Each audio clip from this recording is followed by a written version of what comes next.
Hi guys, I'm Nivas Dutta. আজি মই ক'বলৈ লৈছোঁ মিডিয়াৰ ওপৰত।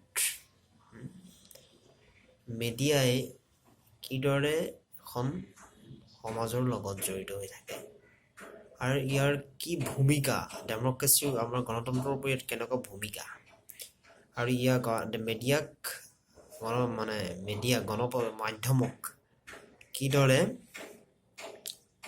আমাৰ কনষ্টিটিউশ্যনে বা চৰকাৰে আপোনাৰ ক্ষমতা দি থোৱা হৈছে। So let's start. আৰম্ভ কৰিছোঁ। মিডিয়া বুলি ক'লে আমাৰ সাধাৰণতে মনলৈ কি আহে? মিডিয়া বুলি ক'লে আহে প্ৰথম আমাৰ প্ৰিণ্টিং, আমাৰ যিটো পঢ়োঁ দৈনিক কাগজৰ কথা আহে। আগতেতো প্ৰিণ্টিঙৰ কথাই মানুহে ভাবিছিল, মিডিয়া বুলি ক'লে লিখা কাগজ বুলি ভাবিছিল, প্ৰিণ্টিং বাতৰি কাকত। কিন্তু আমি এতিয়া ভৰি দিলোঁ 21শ শতিকাত।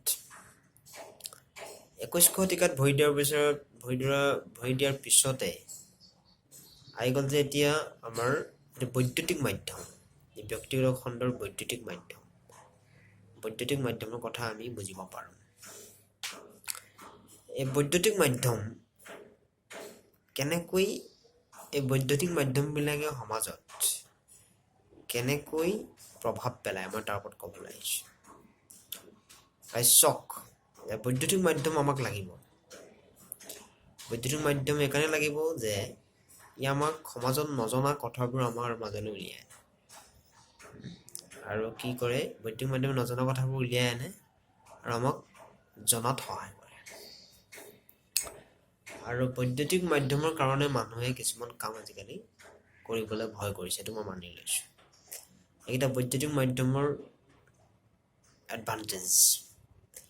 কিন্তু বেছিভাগ কাম আমাৰ ভাৰতবৰ্ষত ব্যক্তিগত খণ্ডৰ বৈদ্যুতিক মাধ্যমে বেছিভাগ কাম, বেয়া কাম কৰি আছে। আপোনাৰ আমাৰ যিটো সমাজৰ লগত সংগতি নাৰাখি কিছুমান অপৰিকল্পনীয় বাতৰি পৰিৱেশন কৰে, যাৰ ফলত আমি অতিৰঞ্জিত হৈ যাওঁ। আমি চাবলৈ মন হোৱাটো বৈদ্যুতিক মাধ্যম নাচাওঁৱেই টোটেলি। মইতো বৈদ্যুতিক মাধ্যম নাচাওঁ, প্ৰাইভেট কোনো বৈদ্যুতিক মাধ্যম নাচাওঁ, মই অকল পেপাৰ পঢ়োঁ। ক'বলৈ লৈছোঁ মানুহৰ খুব খং, মানুহৰ ব্যক্তিগত বৈদ্যুতিক মাধ্যমৰ ওপৰত কিয় খং, মই তাকে ক'বলৈ লাগিছোঁ। বৈদ্যুতিক মাধ্যমৰ বহুত কৰণীয় আছে কিন্তু সমাজত কৰিবলৈ ক'বলৈ লাগিছোঁ। মই কৈছোঁ যে বৈদ্যুতিক মাধ্যমে সদায় কিয় TRPৰ পিছত ঘূৰি ফুৰে, এতিয়া সেইটো প্ৰশ্ন লাগে। কাৰণ বৈদ্যুতিক মাধ্যম হৈছে ব্যক্তিগত খণ্ডৰ অধীনত। যেতিয়া কোনো এটা সমাজত ভাল কাম, যেতিয়া এজন খেতিয়ক, চাপ'জ আপুনি ধৰক, বৈদ্যুতিক মাধ্যমত মই কেতিয়াও নেদেখোঁ যে ভাৰতবৰ্ষত কিমানজন খেতিয়কে ভাৰতবৰ্ষত বছৰি আত্মহত্যা কৰে। মধ্যপ্ৰদেশ আমাৰ এইফালে নাই, মধ্যপ্ৰদেশ, ৰাজস্থান, বিহাৰৰ ফালে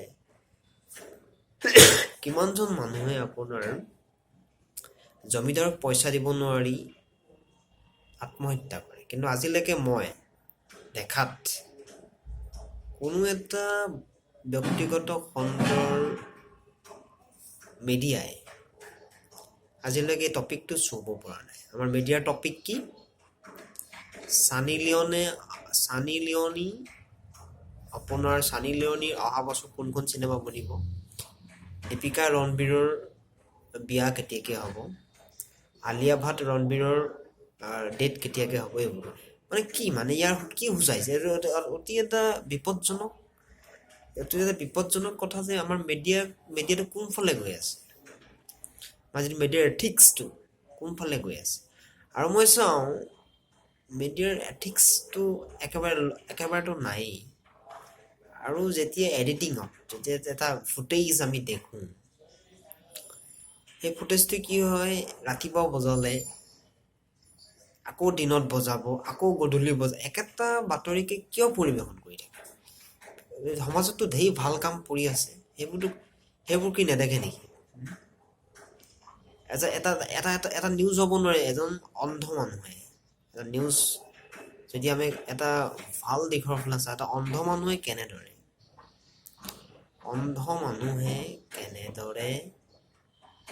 এটা নিউজ কৰিব লাগে যে অন্ধ মানুহে কেনেদৰে ভিক্ষা নোখোজাকে জীৱন নিৰ্বাহ কৰি আছে, সেইটো এটা নিউজ হ'ব পাৰে। আৰু এটা নিউজ, এটা ভাল নিউজ হ'ব পাৰে, এজন ভাত নাই ভৰি নাই কিন্তু ভিক্ষা মাগিব পাৰে, সি কিন্তু ভিক্ষা মগা নাই, সেইটো কাম কৰি খাইছে, সেইবোৰতো নিউজ হ'ব পাৰে, সেইটো পজিটিভ নিউজ। তাৰ ওপৰত কোনো কিয় নিউজ কৰা নাই আজিলৈকে? মই কোনো এটাতো অসমৰ মিডিয়াক তেনেকুৱা নিউজ আজিলৈকে বনোৱা দেখা নাই। হিমন্ত ক'ত গ'ল, মুখ্যমন্ত্ৰী ক'ত গ'ল, সেইবোৰ নিউজ কৰি থাকিব পাৰ, কিন্তু এটা ভাল নিউজ কিয় কৰিব নোৱাৰো সমাজৰ কাৰণে? আজিলৈকে সমাজৰ কাৰণে এজন খেতিয়কৰ তহঁতে ইণ্টাৰভিউ লৈ পালিনে? যিখন সমাজে খেতিয়কৰ এটা গুৰুত্বপূৰ্ণ ভূমিকা, আমি খাই আছো কাৰ কাৰণে? খেতিয়কৰ কাৰণে।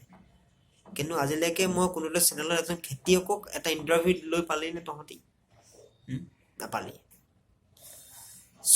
ইয়াকে ক'লো, মুখৰ বুজাৰিলো মিডিয়াই।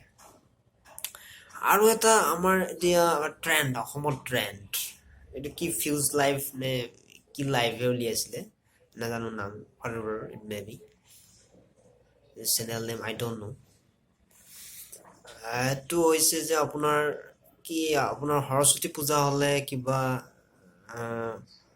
কি কম্পিটিশ্যন উলিয়াই, বিউটি কম্পিটিশ্যন, দুৰ্গা পূজা হ'লে কিবা কম্পিটিশ্যন, এইবোৰ মানে কি? সৰস্বতী পূজা হ'লে কম্পিটিশ্যন। সৰস্বতী পূজাটো কি? সৰস্বতী পূজাটো হৈছে আমাৰ আধ্যাত্মিকতাৰ, আমি কিতাপক পূজা কৰোঁ। আপোনালোকে কি মেছেজ দিব লাগে? সৰস্বতী পূজাৰ দিনা আপোনালোকে কি মেছেজ দিব লাগে? মেছেজ দিব লাগে যে এইটো, যে আপোনালোকে ভালদৰে কিতাপক পূজা কৰক, ভালদৰে পঢ়াও নক। তাৰ মেছেজটো এনেকুৱা হ'ব লাগে যে সৰস্বতীক আৰাধনা কৰক আৰু শিক্ষাৰ বাবে সৰস্বতীক পূজা কৰক, ভালদৰে পঢ়া শুনা কৰক, এইটোৱে মেছেজ দিব লাগে উঠি অহা প্ৰজন্মক। আপোনালোকে কি মেছেজ দিয়া? আমাৰ অসমৰ মিডিয়াই ধুনীয়া ছোৱালীৰ মেছেজ দিয়ে। আকৌ ধুনীয়া ছোৱালী পাম, কেমেৰা জুম কৰক, জুম। এইবোৰ কি মানে? এইবোৰ কি news? What is this? This is so terrible and happening in our Assam. I saw lots of channel came to capture those images where the beautiful girls go toward a nation. What is this? It's not a news. It's called TRP. Why you are doing what you are doing? This is so pathetic. I can say this is so pathetic.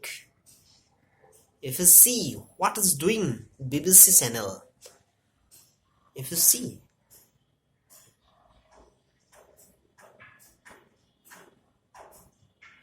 so বাহিৰৰ পৰা শিকক, হ'ব লাগে, ভাল কাম কৰিবলৈ শিকক। এইবোৰ বিউটি কম্পিটিশ্যনৰ পিছত দৌৰি লাভ নাই। ভাল কাম কৰক, সমাজৰ বাবে আদৰ্শ হওক, যাতে সমাজে আপোনালোকক দেখিলে কি কৰে, দূৰৰ পৰা চালাম কৰে, তেনেকুৱা হ'বলৈ শিকক। ভাল কাম কৰক, সমাজৰ কাৰণে কাম কৰক, খেতিয়কৰ কাৰণে কাম কৰক। So I have to say, whatever I said, it only the purpose of to giving just a little knowledge I have just sharing from myself about the media. So whatever the media is doing, just I said. So ভিডিঅ'টো যদি ভাল পায় আপোনালোকে comment কৰিব। ভিডিঅ'ৰ ওপৰত ক'লোঁ মই, আপোনালোকে পাৰিলে মোক ছাবস্ক্ৰাইব বুটামটো টিপি দিব। সেই কাৰণে যিবিলাক সমাজত ঘটি থকা যিবিলাক ঘটনা, তাৰ ওপৰত মই বিশেষকৈ ভিডিঅ' বনাওঁ। ছাবস্ক্ৰাইব বুটাম টিপি দিব। জয় হিন্দ, জয় অসম, জয় ভাৰত।